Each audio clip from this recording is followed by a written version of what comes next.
Bienvenidos a un episodio más de Alimentos Saludables y su entorno. Aquí hablamos de lo que implica satisfacer nuestras necesidades básicas de alimentación y salud. Comunidad. Producción natural. Adquisición y consumo. Y un entorno solidario entre todas las partes participantes.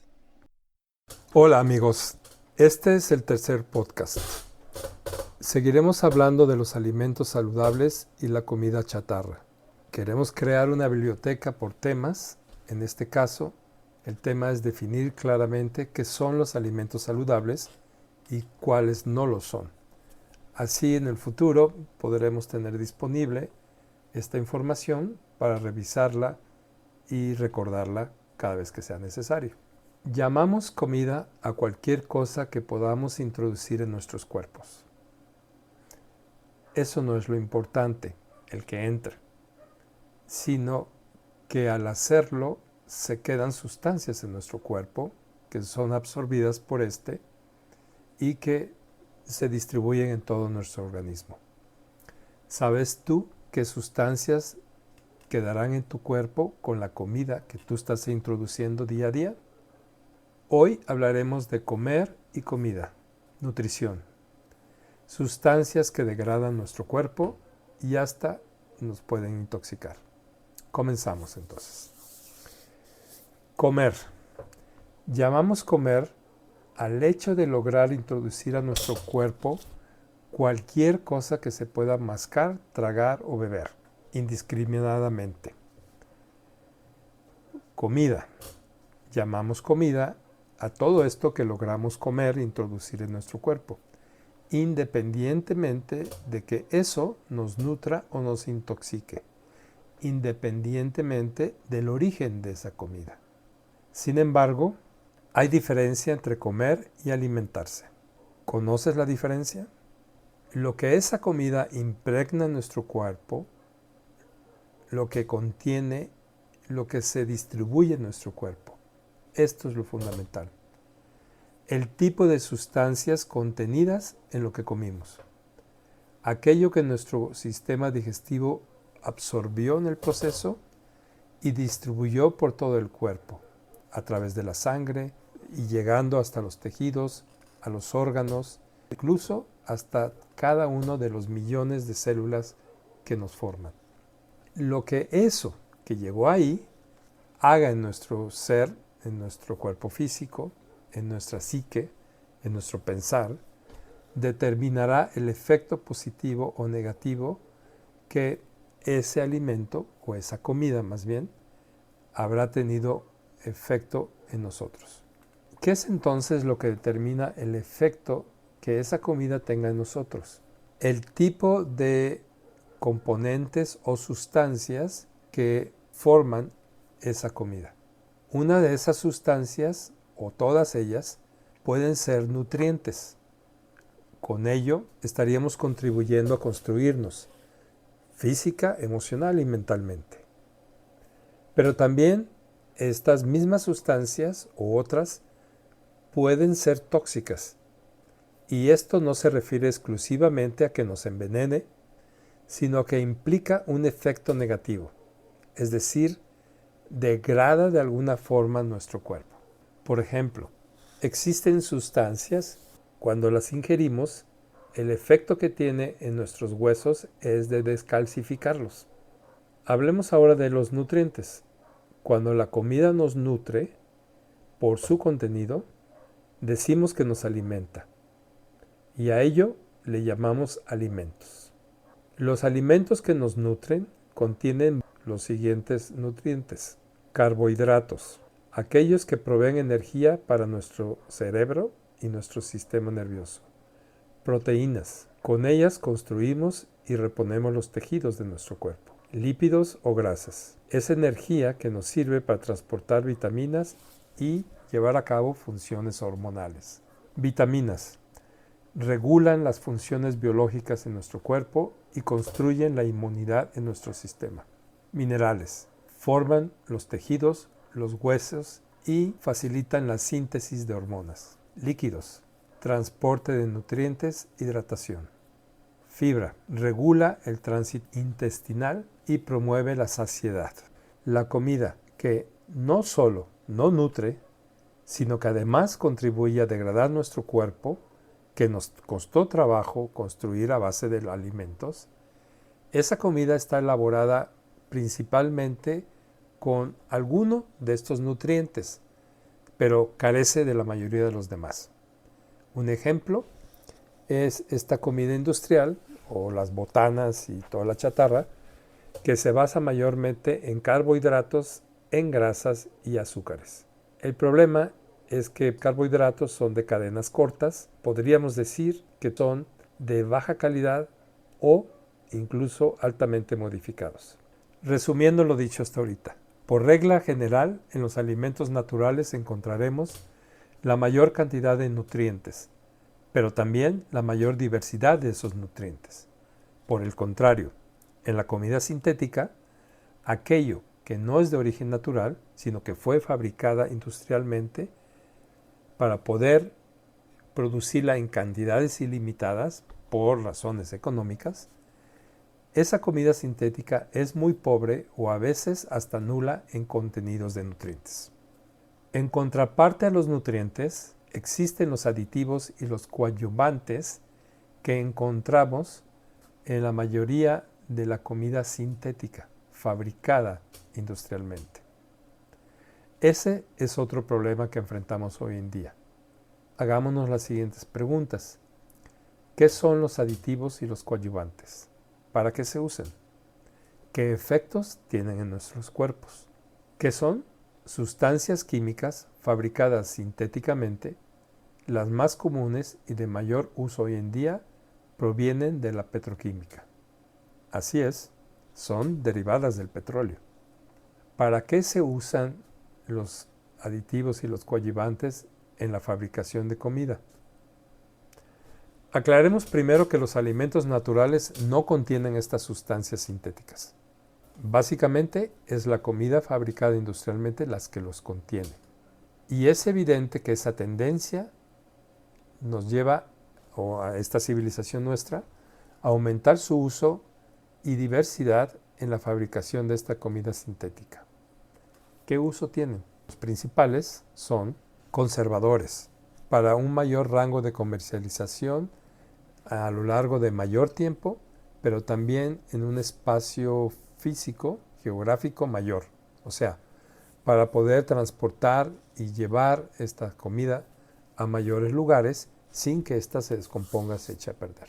También encontramos comúnmente potenciadores de sabores, como el glutamato monosódico. Este producto engaña nuestro gusto, nuestro sentido, creando un efecto de un sabor fabuloso, extraordinario, del cual queremos más, sin estar conscientes de que es algo artificial lo que nos está provocando ese deseo a consumir más de ese producto. Colorantes. Generalmente es solo un tema de apariencia de comida, o sea, son aditivos que se usan para atender estrategias de mercadotecnia basadas en esta apariencia más agradable de la comida. Texturizantes. Estos modifican favorablemente la consistencia de un producto. Aglutinantes. Crean integración de sustancias que por sí mismas no se unirían. Endulzantes. Engañan nuestro gusto, cubriendo de un sabor dulce, aparentemente agradable o deseable para el consumidor, algo que naturalmente no lo es. Esta estrategia, desafortunadamente, se empieza a utilizar en los niños a pequeñas edades a través de los dulces sintéticos. Homogenizantes. El propósito o función de estos aditivos es lograr uniformar artificialmente una condición, una textura en la totalidad de un producto, que, de nuevo, naturalmente no sucedería. Entonces necesita este aditivo para lograr que suceda. Modificaciones genéticas. Bueno, este es un tema completo para un podcast. ¿Por qué? Porque si antes era la química la que hacía la mayor parte del trabajo, ahora la ciencia, los avances de la ciencia en la genética y en el conocimiento de nuestro ADN, en nuestros genes, ha logrado hacer modificaciones tales con la cual provee de ilimitadas posibilidades a la industria para lograr nuevas funciones o novedosos desempeños a partir de sustancias comunes o inclusive naturales que son parte del contenido, pero que ahora han sido modificadas para que realicen aquello que se busca. Y la lista continúa. En realidad son muchos diferentes aditivos y conservadores con diferentes funciones. Es importante leer las etiquetas del producto. Generalmente el fabricante lo hace, no sé, en un número de letra 8 o 6, que hay que tener muy buena vista y no tener nada de prisa para poder leerla. Pero a veces inclusive estas etiquetas que las autoridades obligan a los fabricantes a colocar con la descripción de los productos y sus contenidos, muchas veces está escrita de manera ilegible.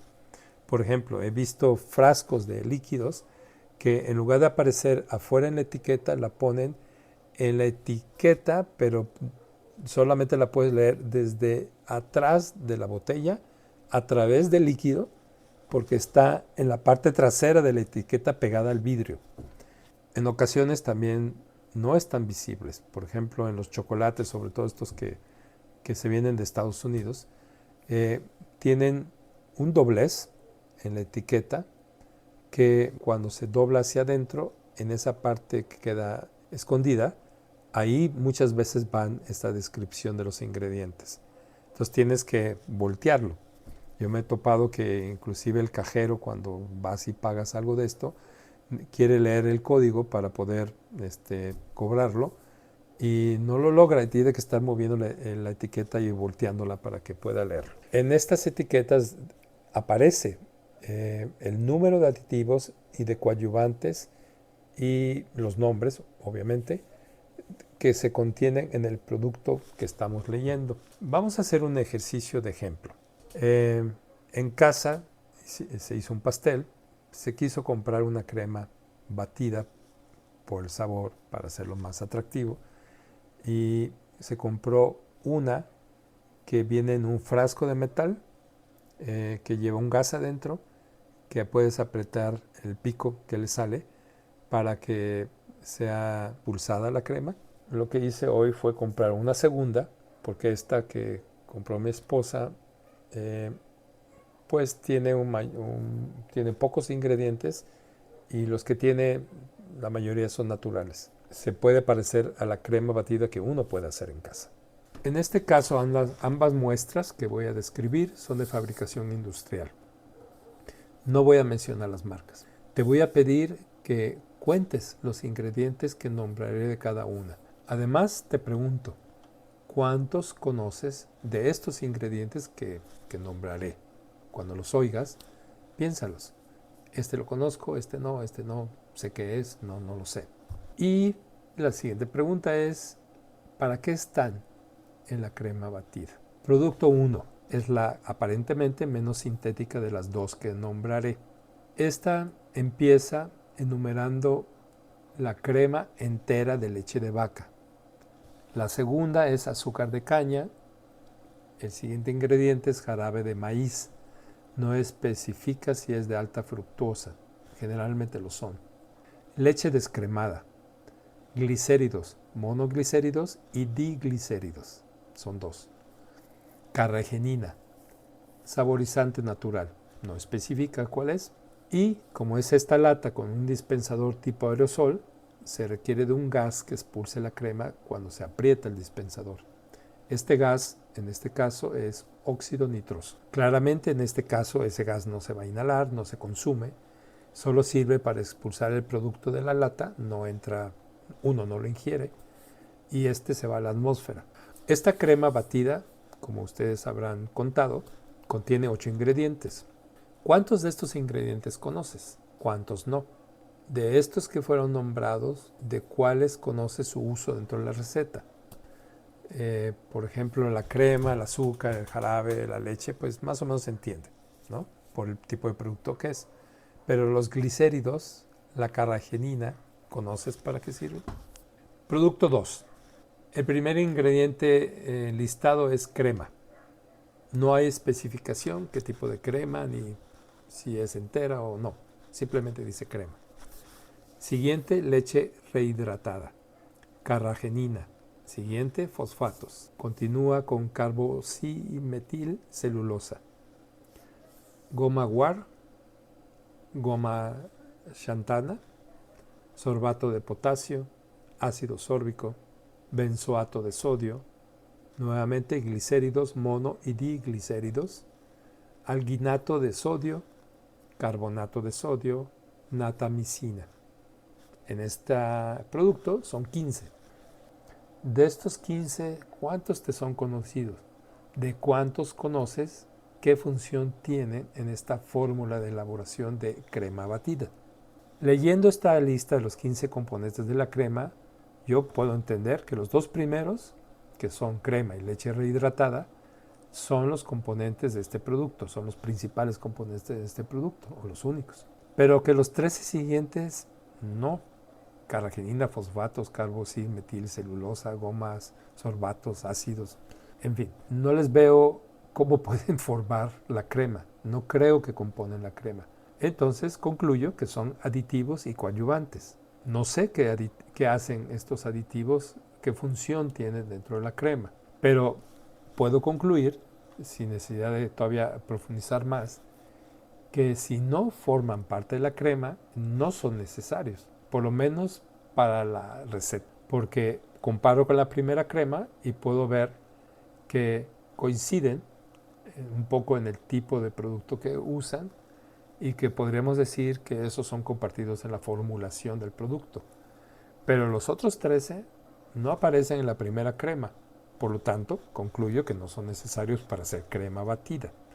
Así que su función, que debe estar más enfocada a una cuestión de comercio, economía, de reducción de costos, de alcance o durabilidad del producto, o sea, son aditivos y coadyuvantes, no forman parte de los productos. Y esto me lleva a imaginar, a pensar, concluyendo, que en muchos de los casos de lo que compramos de esta comida industrial sintética, siempre estaremos encontrando esta situación. O sea, el número de productos o de sustancias que componen el producto son pocos. El resto no tienen nada que ver directamente con elaborar este producto, sino en el manejo. Pero la pregunta que yo me hago después es, ¿qué efecto tienen en nuestro cuerpo estos aditivos y estos coadyuvantes? Porque los estamos consumiendo, ¿no? Y estos van a llegar hasta nuestras células, van a llegar a nuestros órganos, van a pasar pues a través de la sangre por los diferentes órganos que filtran en el cuerpo y nos previenen de las intoxicaciones, inclusive del mismo estómago que tiene parte de esas funciones, ¿no? Entonces, algunos de estos aditivos y coadyuvantes provienen de un pasado en el que fueron usados para otros usos distintos. Obviamente, fueron modificados. Algunos fueron en su inicio pesticidas o aceites para motores. En la actualidad, sí, fueron modificados químicamente para adaptarlos al consumo humano, modificados en su textura, en su sabor, en su apariencia, en el olor, o incluso químicamente para exaltar una determinada función que fue la que motivó al que formuló para utilizar este aditivo. Y es la función que desea que aporte a la formulación. Hoy en día, en que genéticamente se puede modificar una sustancia para agregar funciones que no son naturales o no son propias de estos compuestos, se están incrementando los usos de estas modificaciones genéticas. La razón principal siempre es económica. Se puede fabricar en laboratorio a escalas industriales, se pueden patentar estas modificaciones genéticas, lo que garantiza la propiedad y la exclusividad particular de este producto o las funciones que realiza este producto, esta sustancia más bien. En general, la historia de los aditivos y coadyuvantes ha sido una lucha entre el fin de lucro de un capital detrás de la empresa que fabrica y utiliza estas sustancias sintéticas y la conciencia humana o inclusive hasta las autoridades por eliminar algo que vamos descubriendo que nos pone en riesgo, que tiene un efecto dañino, que no es positivo, que amenaza la integridad de nuestro ser. Entonces esa lucha ha sido entre el interés de quienes lo fabrican y los que del otro lado lo consumimos y a quienes son responsables, autoridades por ejemplo, o investigadores, de detectar cuando esto no es positivo y tratar de dar la información para disuadir a quienes lo fabrican a utilizarlos. Sí, claramente, los aditivos y coadyuvantes tienen efectos negativos en nuestros cuerpos. En la mayoría de los casos, no voy a decir que todos, pero en un gran porcentaje sí.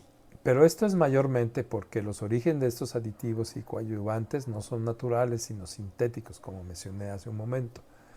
Y muchas veces son elaborados a partir de sustancias industriales que podrían considerarse tóxicas en su forma inicial, tales como metales pesados o derivados de petróleo. Entre los más conocidos, que no es una lista exhaustiva, están aquellos que dañan a la salud humana, como es el glutamato monosódico.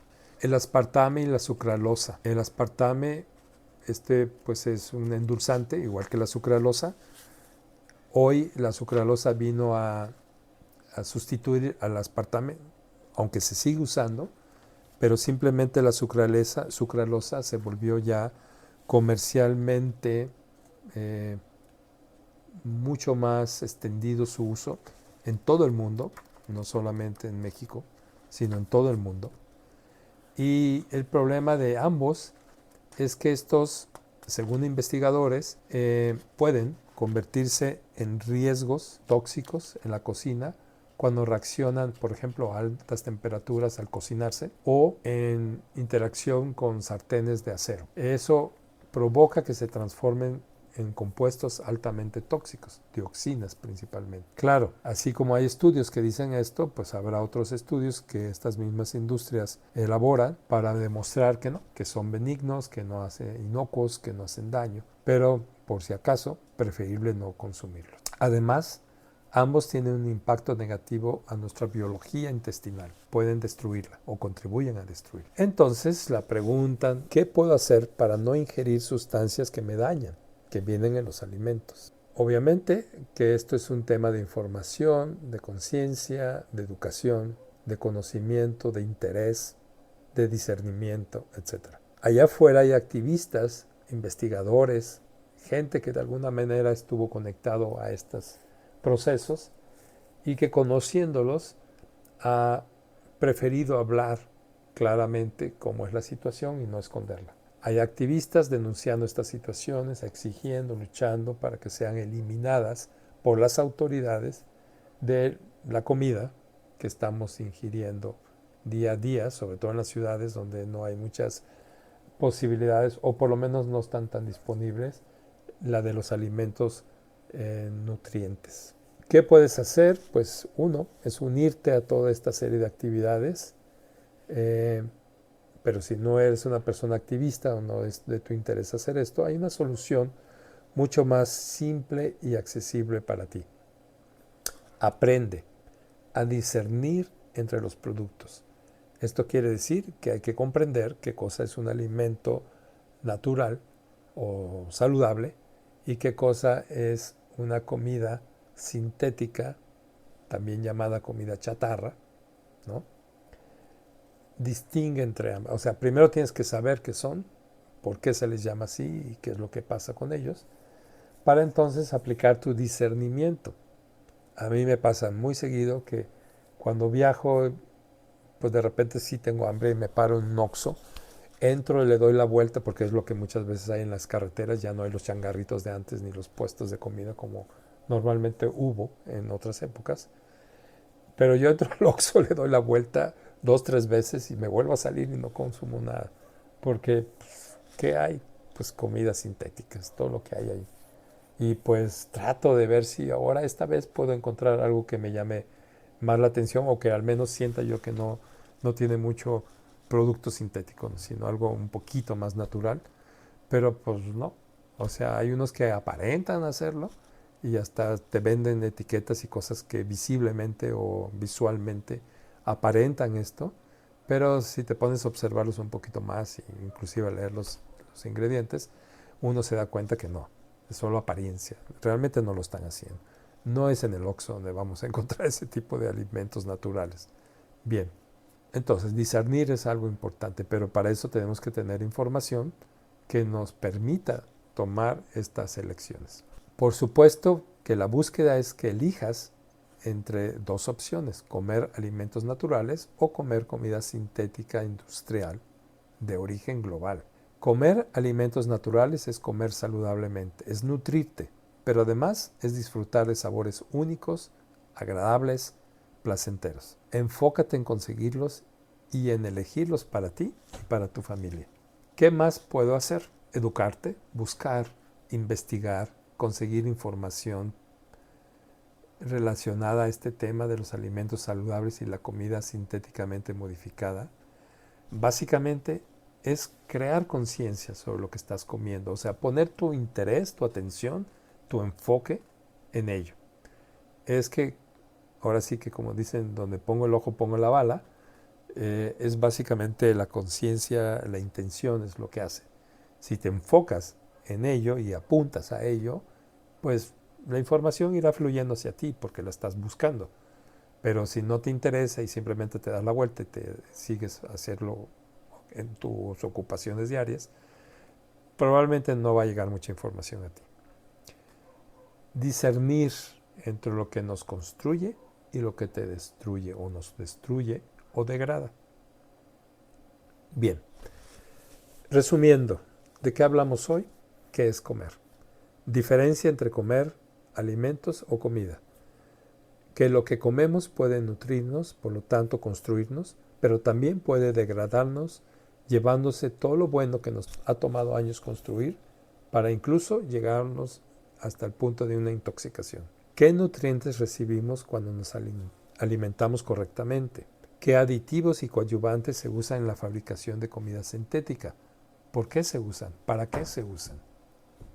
¿Qué puedo hacer para nutrirme y alimentarme saludablemente? Bien, ese es el resumen de nuestra plática de hoy. Quiero sugerirte que te rodees de una comunidad de personas afines a tu necesidad y a tu pensar. Comparte con ellos, aprende, practica, desarrolla este ejercicio de compartir información, de investigar. En el próximo episodio empezaremos a abordar este importante concepto de la comunidad. No es algo simple. Para la mayoría es bastante complicado porque no es como que están todos a un lado tuyo. Pues hay que empezar a conectar personas afines hasta crear una comunidad de apoyo. Posiblemente existe y simplemente es acercarte a ellas. Bueno, en nuestro próximo episodio, además de empezar a tocar este importante concepto de la comunidad, entrevistaré a un miembro de nuestra comunidad de producción y adquisición solidaria de Compass Guadalajara, que son el proyecto de canastas que tenemos en Guadalajara. Y en esta entrevista escucharemos la experiencia de ella en este proceso que estamos hablando hoy. No te lo pierdas, sé que te va a gustar. Hasta pronto entonces.